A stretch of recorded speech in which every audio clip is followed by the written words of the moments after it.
그래서 간단하게 몇 가지 한 번 더 말씀을 중복해서 말씀을 드릴게요. 자, 2절 보면 이렇게 나왔습니다. 아브라함이 이르시되 주 여호와여 무엇을 내게 주시려 하나이까? 나는 자식이 없사오니 나의 상속자는 이 다메섹 사람 엘리에셀이니이다. 이것을 어떤 식으로 해석하느냐에 따라서 약간의 방향이 달라집니다. 주 여호와, 여기 아도나이 여호와를 사용을 했는데 아도나이를 사용한다는 의미 자체는 하나님을 믿는다는 겁니다. 하나님을 주로 인정한다는 뜻입니다. 그래서 이것은 아브라함이 믿음이 없는 상태에서 이런 이야기를 했는 게 아니고 아브라함이 하나님을 믿지만은 하나님께 나의 의견을 구한다. 이런 뜻으로 말씀을 드렸어요. 자, 한번 볼게요. 주는 아도나이입니다. 여기 성경에 아도나이가 처음 사용되는 겁니다. 아도나이 여호와가. 이것을 비교를 해가지고 한번 볼게요. 자, 창세기 4장에 보면은 이런 구절이 나옵니다. 저주받은 가인에 대해서 14절 주께서 오늘 이 지면에서 나를 쫓아내시온즉 내가 주의 낯을 배우지 못하리니 내가 땅에서 패하며 유리하는 자가 될지라 물론 나를 만나는 자마다 나를 죽이겠나이다. 그러면 이 14절의 주는 무슨 주를 썼을까요? 원어에는 아도나이가 아닙니다. 제가 아까 말씀드렸듯이 아도나이는 처음 나오는 게 15장에 나왔어요. 15장 2절에 나왔습니다. 이 주는 타가 주를 의미하는 것은 당신이라는 뜻입니다. 당신, 게라시타. 원어 성경을 풀이하면 이렇습니다. 주께서라는 단어가 없습니다. 그래서 실제로 이것을 직역하면 이렇습니다. 당신께서 오늘 이 지면에서 나를 쫓아내시온즉 주가 아닙니다. 그러니까 원어가 아니고 한글 성경을 보면은 아도나이를 쓴 주나 여기서 게라시타의 타가 그런 전미사가 붙은 주나 똑같은 해석을 했습니다. 실제로는 주가 아니라는 거죠. 가인이 주께서라고 이야기하는 것은 주가 아니고 당신입니다. 당신께서 나를 쫓아내시온즉 그러니까 하나님을 존경하고 두려워하는 그런 입장이 아니라는 게 원어에서는 나타나는데 실제 한글 성경에서는 잘 안 나타난다는 거죠. 또 하나 예를 들어 드리면 창세기 3장 12절에 아담이 이르되 하나님이 주셔서 나와 함께 있게 하신 여자 그가 그 나무 열매를 내게 줌으로 내가 먹었나이다. 여기도 하나님이라는 단어를 썼습니다. 그러니까 실제로 엘로힘이나 여호와나 아도나이가 아니에요. 이 단어도 마찬가지입니다.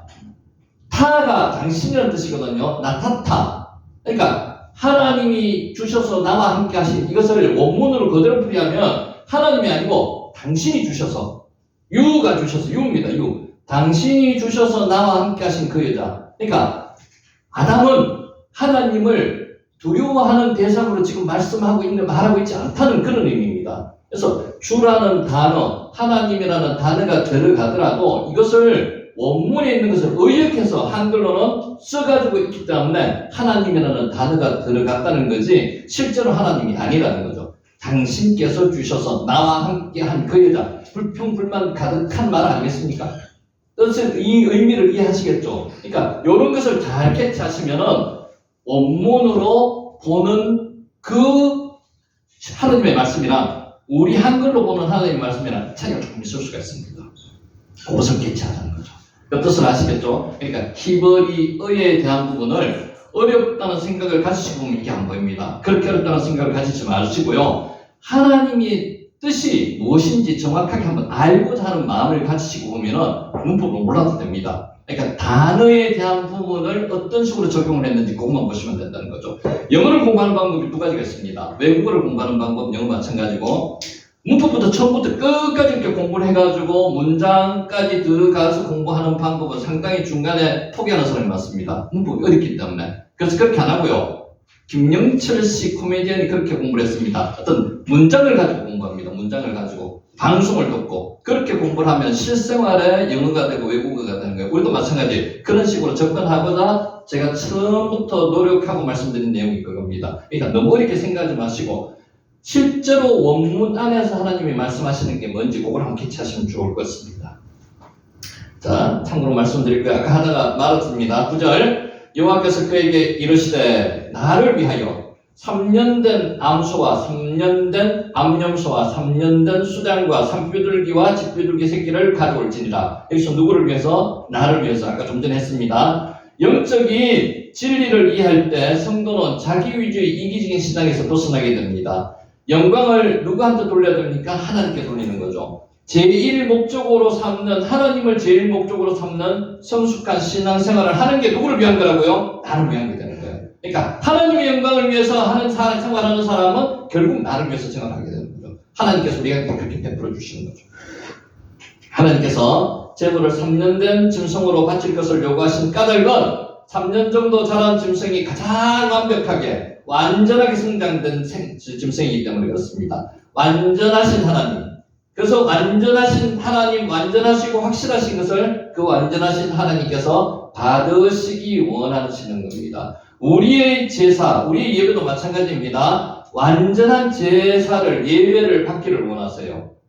기억하시고 예배 시간을 그냥 편안하게 생각하시면 안 됩니다. 완전한 거룩한 모습을 보여드려야 되는 거죠. 우리의 몸을 하나님께 바쳐야 할 성도들. 우리 산 몸이, 우리 몸이 제물이지 않습니까? 그리스도의 보혈을 공로로 힘입은 자신을 완전하게 바쳐야 됩니다. 완전하게 예배드려야 됩니다. 나는 내 하나님 여호와 앞에서 완전하라. 신명기 18장 13절 말씀입니다.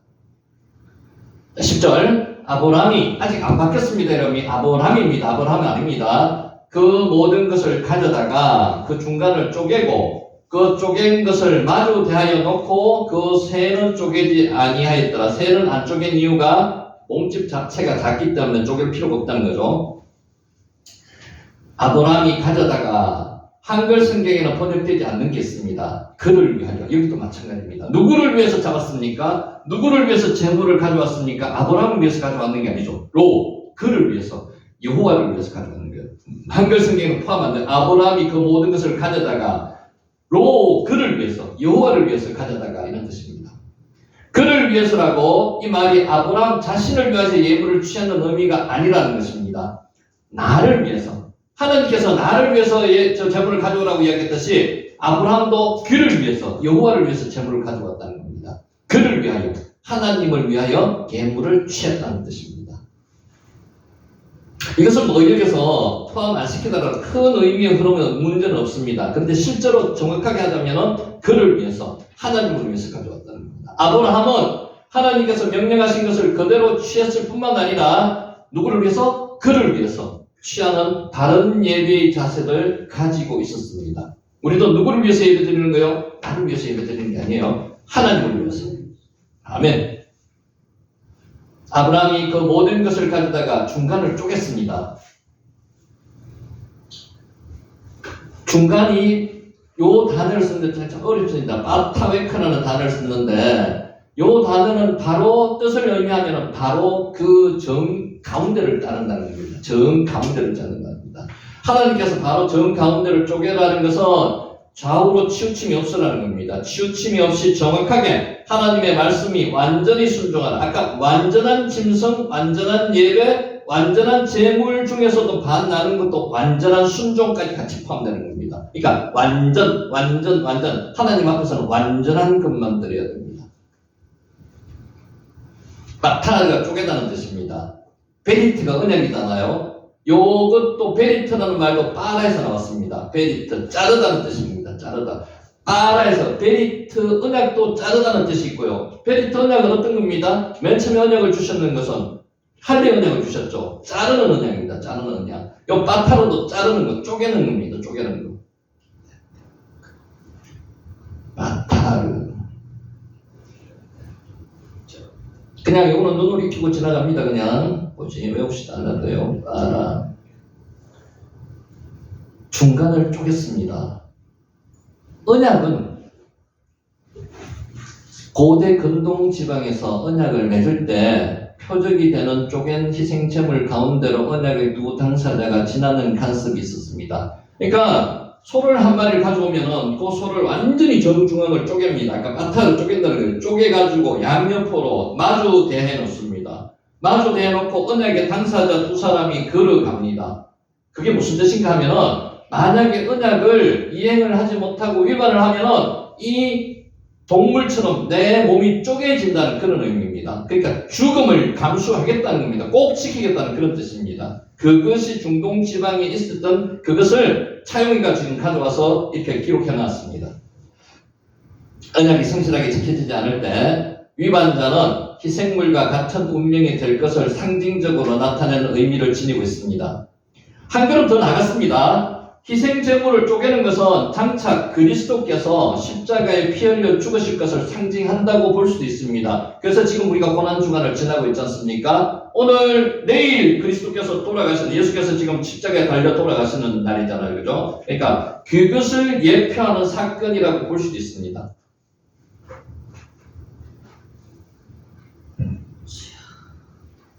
인류의 시조 아담이 선악과를 따먹음으로써 하나님과의 언약을 일방적으로 누가 깼습니까? 아담과 하와가 깼습니다. 사람이 깼습니다. 거기서 죄가 들어왔는 거죠. 그래서 모든 인류는 죄 가운데서 태어나서 죄를 지음으로 하나님과 맺은 언약을 깨트리면서 살아가게 되므로 모든 인간은 마땅히 죽어야 될 운명이지만은 예수 그리스도께서 모든 인류의 죄를 대신하여서 스스로 죽으심으로써 죄 없는 그리스도 예수께서 죽으심으로 하나님의 공의를 만족시켜 주셨기 때문에 우리는 지금 죄 없다함을 인정받는 겁니다.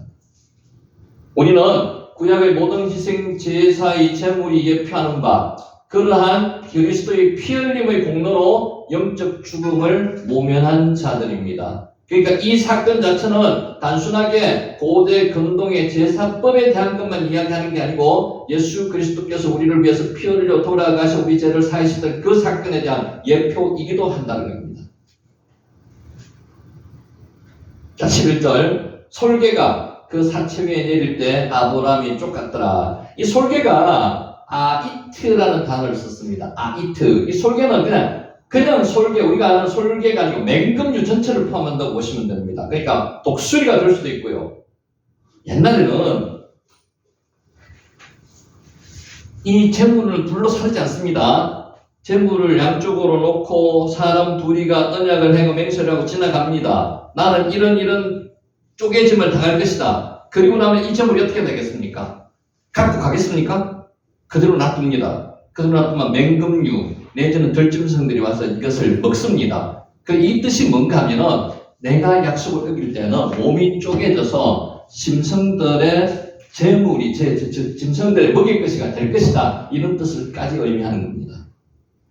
성경에서 이 용어는 아이트라는 용어는 전쟁을 좋아하며 이스라엘을 괴롭히던 이방왕의 상징으로도 사용되었습니다. 그때 이방왕 애굽의 왕을 이야기하고 다른 이방왕들도 이야기될 수가 있습니다. 하나님과 아브라함의 후손은 이스라엘 간의 언약을 방해한 이스라엘로 하여금 구약 구속사의 주역으로서의 위치에서 벗어나게 했던 애굽 왕을 비롯한 여러 이방 세력을 아이트, 요 솔개가 예표할 수가 있습니다. 솔개가 그 사체 위에 내릴 때 아브라함은 어떻게 했다고요? 쫓아내었습니다.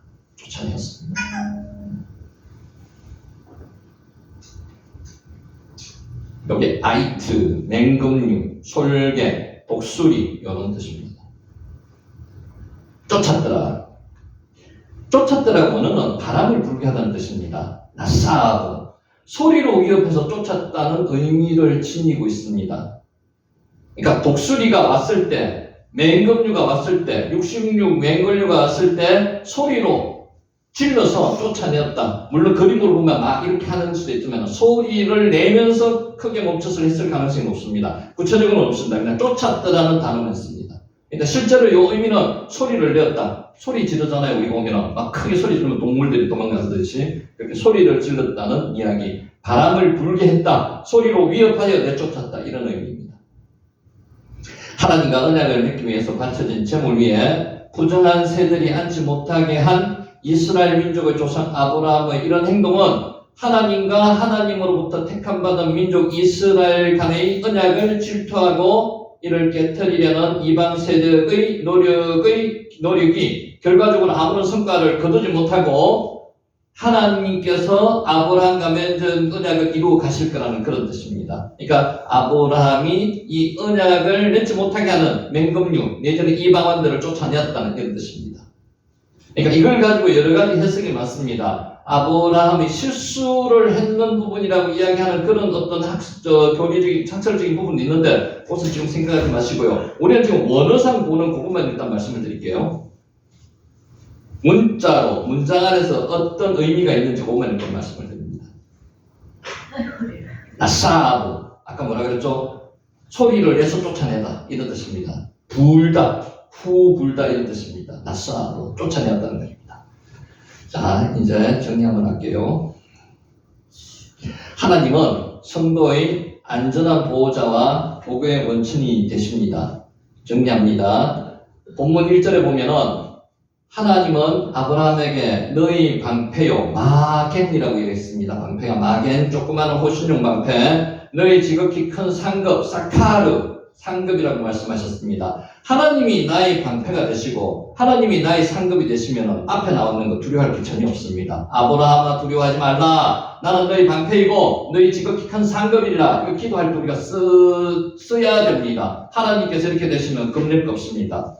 방패란 하나님이 완벽하고도 철저한 보호를 상징합니다. 하나님이 방패 되셨는데 겁날 게 뭐 있습니까? 하나님은 지금 아브라함에게 완벽한 보호를 말씀하고 계십니다. 너는 내가 완벽하게 보호해 줄게, 이런 뜻입니다. 아마도 이때 아브라함은 가나안 북부 동맹군을 공격하여 승리한 이후에 그들이 보복의 두려움이 시달렸을 겁니다. 왜 시달렸을까요? 왜 보복이 두려웠을까요? 자기 힘으로 전쟁을 한 게 아니기 때문에 시달립니다. 만약에 아브라함이 힘을 가지고 있다면 지금도 힘을 가지고 있으니까 저들이 쳐들어오더라도 막아낼 수가 있어요. 근데 누구 힘으로 이겼다고요? 318명을 가지고 수십만의 북부 4개국 연합군에서 대항할 수가 없습니다. 그런데 누가 이 전쟁을 주도하셨다고요? 하나님께서 주도하셨기 때문에 이겼잖아요. 근데 이제는 돌아왔습니다. 하나님이 나와 함께 안 계시면 이 전쟁에서 저들이 쳐들어왔을 때 나는 패할 수밖에 없어요. 그래서 두려워하는 겁니다. 따라서 그에 대한 하나님의 보호 약속은 큰 위로가 분명히 되겠죠, 그죠? 아무튼 하나님은 아브라함의 방패가 되어주셨듯이 방패를 마겐이라 그랬습니다. 오늘날에도 또한 우리 모든 성도의 방패, 꼭 안전한 보호자가 되어주실 것입니다. 따라서 성도는 비록 세상 가운데서 악인들에게 우겨쌈을 당한다 할지라도 두려워하거나 낙심할 필요가 없습니다. 그러니까 말씀에 의한 부분을 우리가 기도할 때라든지 그냥 평상시에라든지 하나님은 나의 방패시다. 하나님은 나의 지극히 큰 상급이시다. 너는 두려워하지 말라. 이 말씀에 대한 부분을 나름대로 계속 되뇌으셔야 됩니다. 하나님이 언약의 하나님, 여호와 하나님이시지 않습니까? 하나님이 원하시는 자는 어느 누구도 결코 해할 수가 없습니다. 정녕 자기 백성에 대한 하나님의 보호는 확실하게 빈틈없이 이루어지십니다. 하나님이 나의 방패 되신다. 하나님은 자신을 아브라함의 지극히 큰 상급이 뭐라 그랬습니까? 상급은 보상이라고 그랬잖아요. 하나님이 나의 보상이 되신다는 겁니다. 재물에 대한 부분을 다 뺏기고 다 양보하고 왔더라도 여기서 지금 하나님이 보완해 주신다는 거예요. 하나님은 자신을 아브라함의 지극히 큰 상급으로 말씀하셨습니다. 이것은 하나님께서 인생들의 모든 행복과 복의 근원이 되심을 의미하는 것입니다. 하나님은 성도의 안전과 보호, 방패 되시니까 인생의 생사화복을 주관하시는 절대 주권자로서 그로부터 모든 행복과 복이 누구로부터 나온다고요? 하나님으로부터 나온다는 것을 믿으셔야 됩니다. 따라서 우리는 행복과 복의 근원이 되시는 하나님을 항상 바라고 소망하며 의지해야만 합니다. 이것이 바로 우리 인생을 복되게 사는 비결임을 기억하시기 바랍니다. 아멘.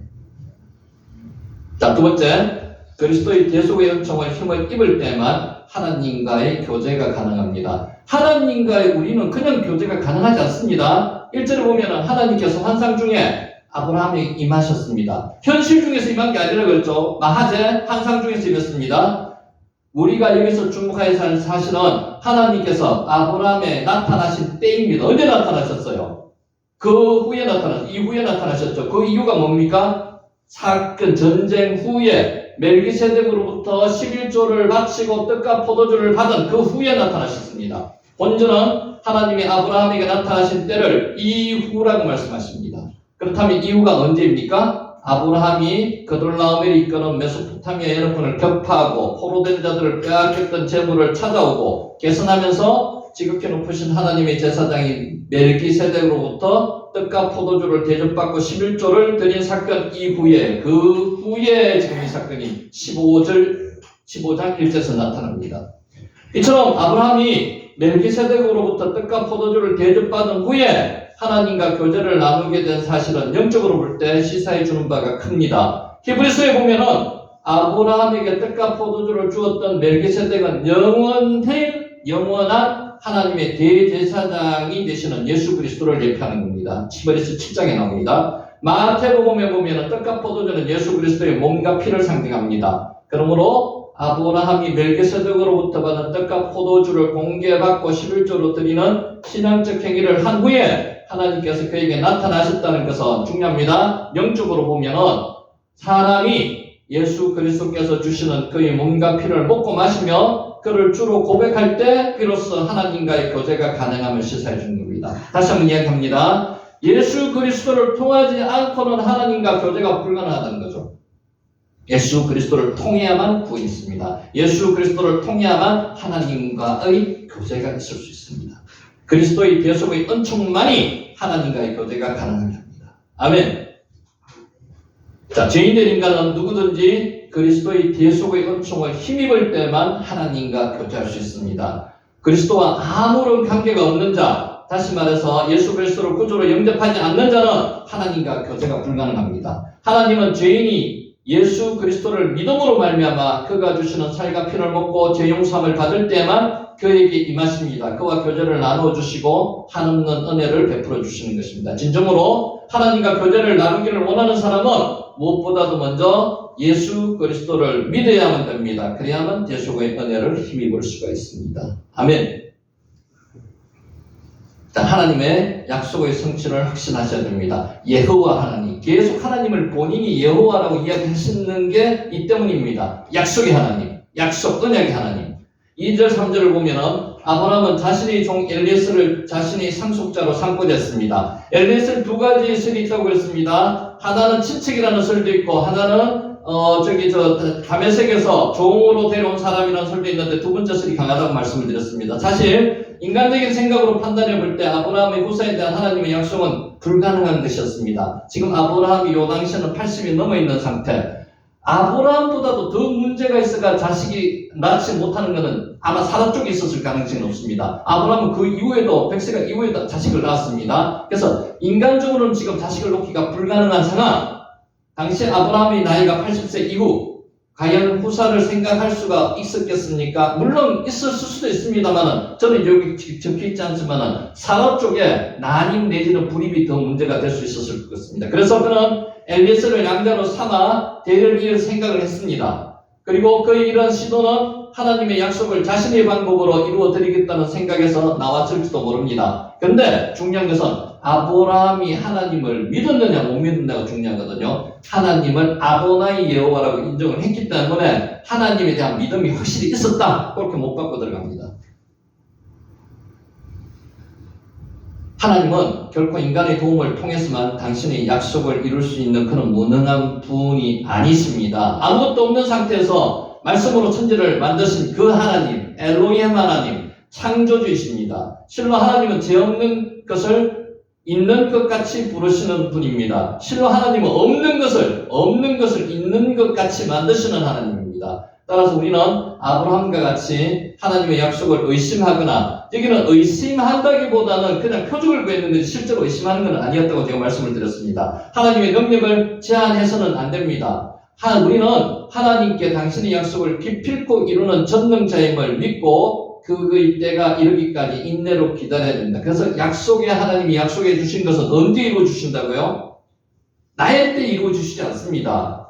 하나님의 때에 이루어 주시는 거죠. 카이로스의 때에 이루어 주시는 거예요. 그때가 언제라고요? 우리가 기다려도 우리 힘으로 포기할 때까지, 완전히 내 거를 내려놓을 때 그때 이루어 주실 수도 있습니다. 아마 많은 것들이 그때 이루어질 가능성이 높습니다. 끝까지 기다리면 하나님은 약속을 이행하시는 겁니다. 아멘. 성도들은 믿음으로 말미암아 의롭게 됩니다. 이신득이 아까 말씀드렸던 6절에 보면은 아브라함은 한때 후사에 대한 하나님의 약속을 온전히 신뢰하지 못했지만, 신뢰는 했지만, 뜻을 다르게 표현하면 신뢰를 했지만 어떤 방법으로 하나님께서 후사를 주실 것인지에서 아브라함은 궁금해했다는 게 더 정확한 표현일 겁니다. 4절 5절을 보면은 하나님은 아브라함은 후사에 대한 약속을 하나님께서 주시지 않자 하나님께서 주시자 그것을 믿음으로 받아들였습니다.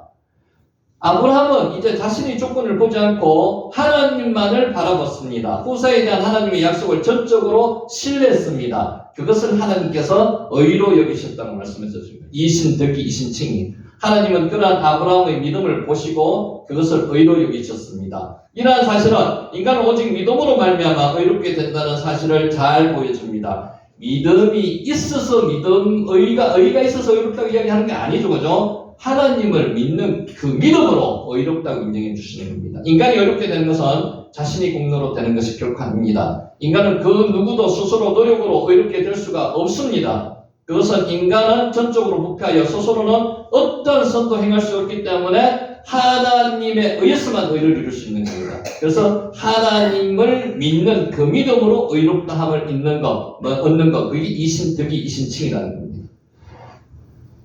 인간이 의롭게 되는 것은 하나님과 그리스도에 대한 믿음으로만 가능합니다.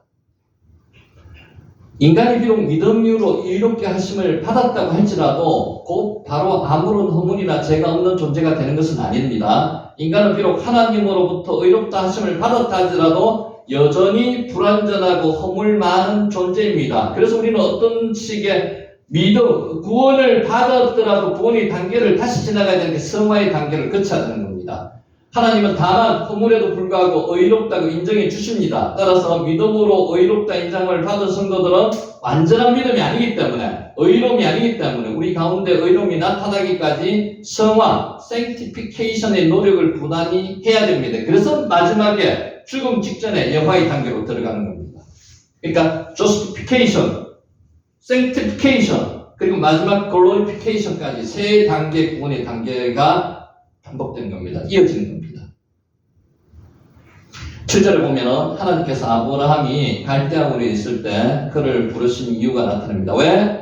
가나안 땅을 그에게 주기 위해서 부르셨습니다. 하나님은 아브라함으로 하여금 가나안 땅을 차지하기 위해서 부패하고 타락한 우상 숭배의 갈대아굴에서 부르시고 가나안 땅으로 인도하신 것입니다. 가나안 땅을 주고 예수 그리스도의 조상이 되어서 예수 그리스도의 탄생의 통로가 되기 위해서 부르셨는 거예요. 그죠? 오늘날 하나님께서 우리 성도들을 죄의 자리에서 부르신 이유는 무엇인지 한번 생각해 봐야 됩니다. 땅을 차지하기 위해서입니다. 무슨 땅? 영원한 약속의 땅, 하늘나라, 가나안, 천국을 차지하기 위해서 우리를 부르신 겁니다. 우리를 왜 부르셨다고요? 아브라함은 가나안 땅을 차지하기 위해서 부르셨고요. 우리는 천국을 차지하러 우리를 부르시는 겁니다. 하나님은 우리로 하여금 천국을 차지하기 위해서 죄의 자리에서 우리를 부르셨습니다. 무엇을 차지하게 하라고요? 천국. 하나님의 나라. 하나님은 아브라함을 가나안으로 인도하시고 또한 그의 후손인 이스라엘 백성으로 하여금 그 땅을 기업으로 차지하게 하셨습니다. 아브라함에게는 가나안을 차지하기 위해서 갈대아굴에서 부르셨고요. 우리는 하늘나라, 천국을 차지하기 위해서 우리를 부르셨습니다. 마찬가지로 하나님은 또한 하늘 가나안인 천국으로 인도하시고 마침내 그 땅을 차지해 기업으로 삼게 하시려고 복된 삶을 살게 하실 것입니다. 이러한 의미에서 우리를 향한 하나님의 부르심은 은혜입니다. 맞습니까? 여러분을 부르시고 저를 부르신 것은 우리의 의로 된 것이 아닙니다. 하나님의 은혜입니다. 하나님의 은혜로 우리를 부르신 겁니다. 소망 중에 소망이라고 하는 것이 맞을 것입니다. 하나님의 부르심은 하나님의 은혜입니다. 아멘. 네. 하나님께서 성도를 부르시는 궁극적인 목적은 하늘 가나안을 차지하기 위해서 우리를 부르셨습니다. 또 한편으로는 사명을 맡기기 위한 것도 있습니다. 여러분 사명 있으시죠? 사명. 권사님 사명 있으시죠? 네. 아멘. 아멘 하시면 됩니다. 사명 가지셔야 됩니다. 우리를 천국 가나안을 차지하기 위해서 우리를 부르셨고 또 하나는 우리에게 사명을 감당하러 부르셨습니다.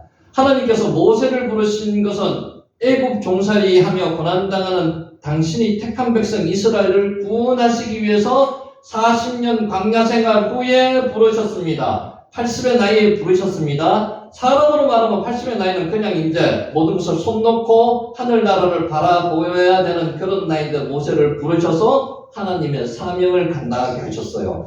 권사님 하나님의 사명을 감당하시라고 지금 이 자리에 부르신 거예요. 그러니까 그 사명을 잘 감당하실 수 있게 기도하셔야 됩니다. 네.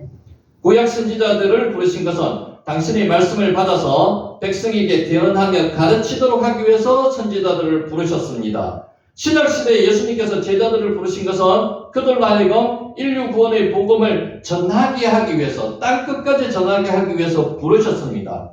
마찬가지로 하나님께서 오늘날 우리 성도들을 부르신데도 나름대로 다 목적이 있습니다. 송집사님 부르신 목적이 있습니다. 그죠? 그래서 말 안 해도 송집사님 소설과 잘 정리를 해 놓으셨을 겁니다. 나와 같은 믿음의 체험을 가지고 그 사람들, 다른 사람들을 구원하실 수 있는 그 목적도 있고요. 하나님의 구원에, 하나님이 부르신 목적 자체는 개인마다 다 다릅니다. 정립해 놓으셔야 됩니다. 기도할 때마다 그걸 위해서 기도하셔야 됩니다.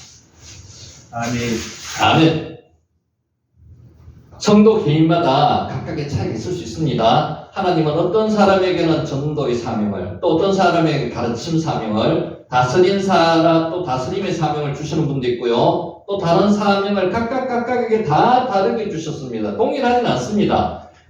그러므로 하나님께 부름을 받은 우리는 자신이 어떤 사명을 받았는지 중요한 것은 살펴보고 마음속에 확정해야 됩니다. 하나님으로부터 확인받아야 됩니다. 오늘 아브라함이 어떤 식으로 하나님 이 땅을 주시겠다, 가나안 땅을 주시겠다 하는데 그 방법이 무엇입니까? 이렇듯이 하나님께 기도하셔야 돼요. 그걸 자기가 받아야 돼요. 확정하셔야 됩니다. 그리할 때 우리는 하나님의 부르심에 부합되는 삶을 살 수 있을 뿐만 아니라 하나님께서 맡기신 사명을 잘 감당해낼 수가 있습니다. 여러분을 향한 하나님의 부르심의 목적은 깨달아야 됩니다. 하나님께서 맡기신 사명을 충성되게 감당하도록 하나님께서 우리를 부르셨습니다. 그 목적에 따라 하늘나라를 차지하는 거 하나 하고 또 사명을 감당하는 거 하나 하고 하나님께 칭찬과 상급을 받으시는 여러분이 되시기를 간절히 축원합니다. 아멘. 믿음은 하나님과의 지속적인 교제를 통해서 더욱 견고해집니다. 아까 믿음이 한 번에 딱 생기는 게 아니라 그랬죠. 믿음은 점진적입니다. 그러니까 쭉 이렇게 잘 올라가는 게 없이 세밀하게 빠지면 계단식으로 올라가는 게 믿음이라고 볼 수 있습니다. 이 믿음은 하나님과의 관계를 한 번에 끝나는 게 절대로 아니에요. 점진적으로, 지속적으로 교제를 통해서 일어나는 겁니다. 아브라함이 그래서 믿음의 조상이 되었는 거 아닙니까? 굳이 아브라함을 오늘 성경에서 기록한 이유는 뭐겠습니까? 우리하고 비슷한 사람, 성정이 비슷한 똑같은 사람이기 때문에 기록해놨다는 거죠. 아브라함은 어떤 면에서는 우유부단한 사람입니다. 그런 사람이 믿음의 조상이 되었다는 것은 권사님도 저도 그렇게 될 수 있다는 것을 예표하는 겁니다. 아멘. 7절을 보면은 하나님은 아브라함에게 후사에 대한 약속에 이어서 가나안 땅에 대한 약속을 주셨습니다. 8절을 보면은 아브라함이 하나님의 약속에 대한 표징을 구했습니다. 표적을 구했습니다. 이러한 아브라함의 태도는 불신앙적인 것으로 보일 수도 있지만은 실제는 아브라함은 하나님을 확실히 믿었습니다. 아도나이 여호와라고 하나님으로부터 믿음에 대한 인정을 받았습니다. 우리는 아브라함의 표적 요구를 불신앙적인 태도로 봐서는 안 됩니다. 오히려 하나님의 약속을 보다 구체적으로 기대하면서 어떤 것으로 이루어 주실지 기대하는 마음이 강하다고 봐야 됩니다. 믿음의 표현으로 이해해야 됩니다. 그러니까 하나님께 표적을 구하는 것도 우리 말씀을 한번 이해를 했잖아요. 이 이해를 하면은 여러분이 기도할 때도 마찬가지로 우리가 기도할 때도 하나님 주님께서 약속을 언약을 하셨는데 이것을 저에게 어떻게 이루어 줄 건지 저는 기대가 됩니다. 기대되는 게 기대되니까 이것을 한번 저에게 알려주십시오라고 이야기해도 된다는 말이죠. 아브라함도 표적을 구했습니다. 그럼 하나님께서 답을 하실 겁니다. 표적으로 표시를 해주실 겁니다. 믿음을 더욱 공고히 하기 위해서 하나님의 확실한 표적을 요구하는 이와 같은 태도는 기도원, 마리아 같은 경우에도 발견할 수 있습니다. 우리가 보면 불신앙적인 모습으로 보일 수도 있습니다. 솜털이 적게 아니면 땅이 적게 하기 위한 기도원의 표시 자체는 처음으로 보면 그렇게 보일 수도 있습니다. 그런데 기대하는 마음을 가지고 하나님을 믿는 마음에서 충분히 할 수 있는 겁니다. 아브라함은 하나님의 약속을 철저히 신뢰했습니다.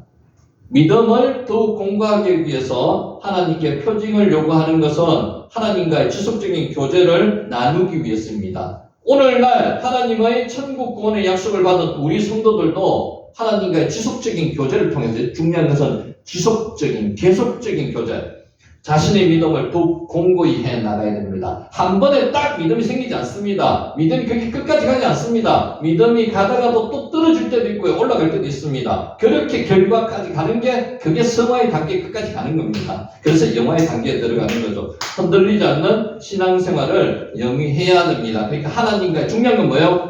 계속적인 관계, 지속적인 관계. 한 번이라도 하나님과의 관계가 끊어지면 안 되는 겁니다. 다윗이 제일 두려워했는 게 뭡니까? 하나님과의 관계가 끊어지는 걸 제일 두려워했잖아요. 끊어지면 안 돼요. 그래서 슈브, 돌아오는 게 제일 중요한 거죠. 회복 탄력성, 갔다가도 빨리 돌아올 수 있는 것. 인간은 죄를 지을 수밖에 없습니다. 하나님과의 거리가 조금 멀어질 수도 있습니다. 근데 중요한 건 뭐예요? 빨리 돌아오는 거. 그게 회개잖아요. 슈브, 회복 탄력성. 슈브 한번. 예. 구절을 보면 하나님은 그의 약속에 대한 표징을 구하는 아브라함을 위해서 언약을 체결하기로 작정하셨어요. 그러니까 그 짐승을 둘로 나누는 이것이 그냥 하나님의 오로지 하나님의 뜻으로만 이루어지는 게 아니고 아브라함이 표징을 구하서 그것을 이렇게 언약을 하셨는 겁니다. 아브라함에게 준비를 지시하셨습니다. 따라서 아브라함은 모든 준비를 누구를 위해서 했다고요? 하나님을 위해서, 자기를 위해서 하는 게 아니에요. 하나님을 위한 게, 나를 위한 게 된다는 거죠. 그런데 우리가 여기서 주목해야 될 사실 11절 내용입니다. 솔개가 그 사체 위에 내릴 때 아브라함이 쫓았습니다. 이것은 아브라함이 그가 준비한 재물이 순수하고 더럽혀지지 않은 채 하나님께 연락되기를 소원하였음을 의미하는 겁니다. 어떤 예배, 어떤 제사? 완전한 제사를 위해서 아브라함이 준비하는 겁니다. 오늘 마찬가지예요. 완전한 예배를 위해서 내 마음가짐, 몸가짐, 모든 환경적인 요소를 다 준비해야 됩니다. 하나님은 완전하신 분이잖아요. 완전한 예물을 받기를 원하시잖아요. 나의 완전한 산재물, 내 주변에 대한 환경적인 요소도 완전하게 준비를 해야 된다는 거죠. 아브라함은 하나님께 거룩한 제사를 드리기 위해서 심혈을 기울였습니다. 그러니까 지금 지난번에 제가 말씀드릴 때 예배 드리러 올 때 헌금 하나를 준비하더라도 새 돈으로 준비하면서 그것을 하나님께 바치는 마음, 정성스러운 마음이 있어야 된다는 거죠. 옛날에는 그 돈이 흐트러지면 어떻게 했어요? 다리면 달이 왔습니다. 근데 요새 그렇게 하시는 분 잘 있느냐 이거죠. 미리 준비해놓고 그것을 위해서 기도하고 헌금 드리고 감사함으로 드리는 그런 예배가, 완전한 예배가 되도록 한 게 옛날부터 그런 예배의 그 존재가 남아있지 않습니까? 가인이 왜 예배를 드렸는데 제사를 드렸는데 하나님께서 안 받아들였어요? 자기의 삶이 예배가 되지 않았다는 거죠. 자기의 정성이 들어가지 않았다는 겁니다. 하나님을 두려워하고 존경하는 마음이 없었다는 거예요. 아벨을 왜 제사를 받아들였습니까? 보셨다는 거잖아요. 왜 받아들이셨어요? 그 자체에 엄청난 희생과 정성이 들어가 있었다는 거죠. 한 마리 새끼함으로 드린 거 아니라 그랬죠. 여러 가지 새끼 중에서 제일 좋은 거, 여러 마리를 기름 중에서도 제일 좋은 것을 하나님께 제물로 드릴 수 있는 그 미리 준비가 있었기 때문에 하나님이 받아들이셨다는 거예요. 그러니까 우리가 주일 예배 한 번을 참석하는 것을 그냥 와 준다는 개념이 아니고요. 이 예배를 통해서 하나님이 기뻐하심이 완전한 제사가 될 수 있도록 만들어 드릴 수 있는 게 우리가 해야 될 일이라는 거죠. 하나님은 형식적인 예배나 흠이 있는 제물에 대해서는 가정에 계십니다. 완전하신 분이기 때문에 그러므로 우리는 신령과 진정으로 하나님을 예배해야만 합니다. 아멘. 성도는 하나님과의 교통을 해방하는 사단의 공격을 계속 물리쳐야만 됩니다. 9절에 보면 하나님께서는 아브라함에게 땅과 후사에 대한 언약을 주신 후에 아브라함이 표적을 구하자 횃불 언약을 체결할 희생 제물을 준비하게 하셨습니다. 누구를 위해서? 하나님을 위해서. 그래서 아브라함은 하나님의 말씀대로 희생 제물을 준비했습니다. 그런데 자꾸 문제가 발생하는 게 솔개가 제물을 쪼아 먹으려고 제물 위를 자꾸만 덮친 것입니다. 그러니까 하나님이 빨리 오시면은 이 제물을 금방 해가지고 나중에 그대로 놔두면 솔개가 먹는데 시간이 좀 지체하셨습니다. 그래서 아브라함이 그것을 쫓아내야 된다는 겁니다. 하나님 뜻이 있으시겠죠? 아까 뭐라고 카이로스의 시간에 하나님 항상 오시는 거예요. 본인 시간에 맞춰서 오시는 거예요. 이에 따라 아브라함은 솔개가 제물에 앉지 못하도록 계속 쫓아냈습니다. 만일 솔개가 제물 위에 앉아서 제물을 쪼아 먹는다면은 아브라함 제물은 새로 준비하면 완전한 제물이 아니기 때문에 그렇게 해야 될 판이었습니다. 부정한 짐승이었던 솔개가 제물과 접촉하거나 쪼아 먹는다면은 그 제물은 부정한 것이 되어 하나님께 드려줄 수 없기 때문에 솔개를 쫓아내야 된다는 거죠. 쫓아낼 때 아까처럼 불다는 단어를 썼단 말이에요. 불어서, 소리를 질러서 쫓아냈다는 그런 원어적인 의미가 있었습니다. 솔개는 성도로 하여금 하나님과의 교통을 해방함으로써 하나님의 은혜가 성도에게 입지 못하도록 역사하는 사단을 상징합니다. 실로 사단은 솔개가 아브라함이 준비한 희생제물을 쪼아 먹음으로써 아브라함과 하나님과의 교통을 방해하려 한 것처럼 하나님과의 교통하지 못하도록 성도를 주변에서 끊임없이 역사합니다. 사단이 역사하는 거죠. 예배를 완전한 예배를 드리지 못하도록 사단이 역사하는 겁니다. 성도가 그러한 사단의 해방을 물리치지 않으면 하나님과의 교통을 할 수가 없습니다. 결국 하나님으로부터 오는 은혜도 받아 누릴 수가 없습니다. 그러니까 예배를 통해서 하나님을 만나시기를 원하면 사단의 역사를 제하고 와야 된다는 거죠. 그러면서 성도들은 사단이 우리 가운데 역사하지 못하도록 사단이 끊임없는 공격을 있는 힘을 다해서 계속해서 물리쳐야 합니다. 그렇지만은 내 힘으로는 불가능하기 때문에 내 안에 계신 성령님의 힘을 힘입어야 된다는 거죠. 아멘. 아멘. 12절에 보면은 아브라함이 해질 무렵에 깊이 잠들었다고 했습니다. 이처럼 아브라함이 밤중도 아닌데 해질 무렵에 깊이 잠든 것은 솔개를 쫓다가 육신이 피곤했기 때문입니다.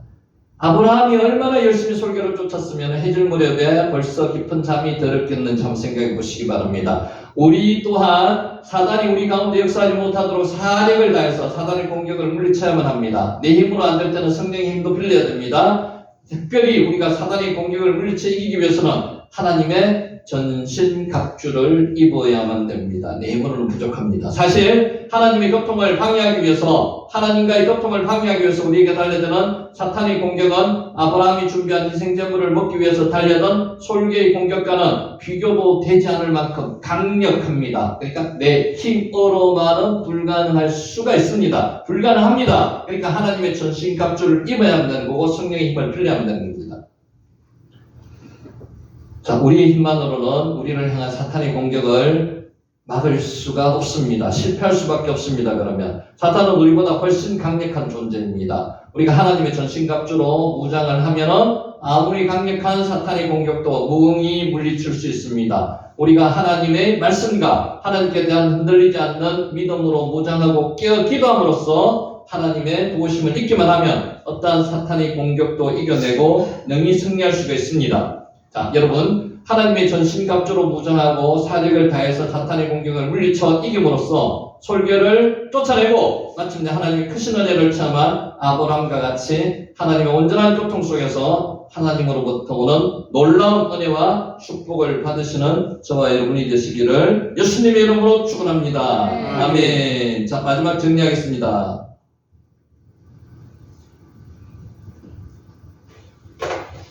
우리의 허물과 죄악 때문에 예수님이 돌아가셨습니다. 오늘이 잡히는 날입니다. 오늘 밤에 잡히시죠. 내일 돌아가시는 날입니다. 그가 찔림은 우리의 허물 때문이요 그가 상함은 우리의 죄악 때문이라. 그가 징계를 받음으로 우리가 평안을 누리고 그가 채찍에 맞음으로 우리가 나음을 받았다. 같이 한번 읽어보겠습니다. 그가 찔림은 우리의 허물 때문이요 그가 상함은 우리의 죄악 때문이라. 그가 징계를 받음으로 우리가 평안을 누리고 그가 채찍에 맞음으로 우리가 나음을 받았도다. 아멘. 아멘. 이사야 53장 5절 말씀입니다. 자, 2차 세계대전 중에 일본은 태국의 화이강에 병력과 전쟁 물자를 운반하기 위해서 교량을 건설했습니다. 2차 세계대전 중에 이때 일본군은 연합군 포로들을 일꾼으로 사용했습니다. 어느 날 다리 건설에 필요한 중요한 공구가 사라졌습니다. 일본군은 연합군 포로들이 다리 공사를 지연시키려고 연장을 갖다 버린 것으로 판단했습니다. 충분히 생각할 수 있습니다. 일본군은 연합군 포로들을 한 곳으로 집합시키고 그 둘레 사방에 기관총을 설치해 놓았습니다. 안 나오면 다 죽인다는 거죠. 그 다음 사라진 공구를 당장 갖다 놓지 않으면 전부 죽여버리겠다고 위협을 했습니다. 이제 일촉즉발입니다. 다 죽을 위기에 처했는 거죠. 긴장이 감도는 무서운 순간이었습니다. 연합군 포로들은 서로 얼굴을 쳐다보며 당황했습니다. 근데 실제로 누가 가져갔는지도 모르는데 가만히 있으면 다 죽습니다. 일본군이 기관총이 불을 뿜기 시작하는 직전에 한 영국 군인이 일어나서 자기가 갖다 버렸다고 말했습니다. 그러자 일본군은 그를 앞으로 나오라고 한 뒤에 일체의 기관총을 그 사람한테 발사했습니다. 죽여버렸습니다. 그 영국 군인은 온몸이 벌집처럼 뚫어지며 피를 토하고 죽었습니다. 놀라운 일은 며칠 후에 그 연장이 발견되었습니다. 이 사람이 한 게 아니라는 거죠. 그 연장을 누가 감춘 것도 아니었고 누가 갖다 버린 것도 아니었습니다. 미처 찾지 못한 장소에서 발견된 것입니다. 그냥 사라졌는 거죠. 그런데 그 영국 군인은 혼자서 모든 것을 자기가 책임을 진다. 안 그러면 모든 사람이 다 죽으니까 자기 혼자 죽겠다는 그 생각을 했는 겁니다. 그 영국 군인은 모든 전우들을 살리기 위해서 자신이 책임을 뒤집었습니다. 그래서 죽었다는 거죠. 우리는 이러한 순간 이야기를 들을 때 십자가에서 고난당하신 예수님을 생각하게 됩니다. 예수님을 생각하자는 거예요. 오늘 잡히시는 날, 내일 고난을 당하시고 십자가에서 달려 돌아가시는 그것을 잊지 말아야 되는 거죠. 이사야 선지자는 우리를 위해서 당하신 예수님의 고난을 이렇게 예언했습니다. 그가 찔림은 우리의 허물 때문이요 그가 상함은 우리의 죄악 때문이라. 그가 징계를 받음으로 우리가 평안을 누리고 그가 채찍에 맞음으로 우리가 나음을 받았도다. 예수님은 거친 로마 병사들에 의해서 함부로 다뤄졌습니다. 무자비한 채찍질이 가해질 때마다 살점이 떨어져 나가고 온몸은 피범벅이 되었습니다. 120대까지 때릴 수 있다는데 아마 몇 대 맞았는지는 잘 모릅니다. 한번 딱 때리면은 여기 뼈나 쇠가 박혀 있어가 살점이 뚝뚝 떨어져 나옵니다. 그래서 몇 번 맞으면은 그냥 뼈가 보일 정도래요. 그러니까 이게 엄청나게 심한, 이것만 하더라도 사람이 거의 죽음 일보 직전에 갈 수 있다는 겁니다. 그런 채찍을 몇 대 맞았는지 모르죠. 그게 실신할 정도로 맞으셨는 것 같아요. 혼자 십자가를 못 지셨으니까. 가시멜 요관에 의해서 머리를 찔리셨습니다. 대모세에서 손과 발이 상하셨습니다. 그냥 글자로는 단순하게 좀 평이하게 적었지만 이 고통을 실제로 당한다고 생각하면 얼마나 고통스럽겠습니까? 누구를 위해서? 우리를 위해서. 십자가에 달려 온몸의 뼈가 어그러지고 창으로 옆구리를 찔려 물과 피를 다 쏟으셨습니다. 예수님은 말로 형언할 수 없는 고통을 겪으셨고 육체는 처참할 정도로 망가지셨습니다. 이보다 더 심각한 것은 영혼의 상함이었습니다. 예수님은 제자들의 배신으로 인해서 상하셨습니다. 다 도망갔습니다. 백성들과 무자비한 원수들로 인해서 상하셨습니다. 종려나무 간들을 흔들면서 환영하던 그 인파가 돌아서가지고 죽이라고 십자가의 형을 체하라고 그렇게 돌아섰던 사람입니다. 그리고 하나님으로부터도 외면을 당하셨습니다. 잠시라도 당하셨습니다. 예수님은 무슨 죄가 있어서가 아니라 우리의 허물과 죄를 담당하시려고 고난을 당하셨습니다. 예수님은 십자가에서 고난을 당하시고 죄값을 치르심으로써 우리를 하나님 앞에서 의로운 자로 인정받게 하셨습니다. 이 신칭이 아까 말씀드린 그 의로운 자라고 예수님의 그 피공로로 우리가 그렇게 되었다는 거죠. 예수님을 통하지 않으면 하나님과 교제할 수 없고 하나님을 만날 수 없다는 것이 아까 우리 말씀드렸잖아요. 예수님은 징계를 받으심으로 인간과 하나님 사이에서 평화를 가져다 주셨습니다.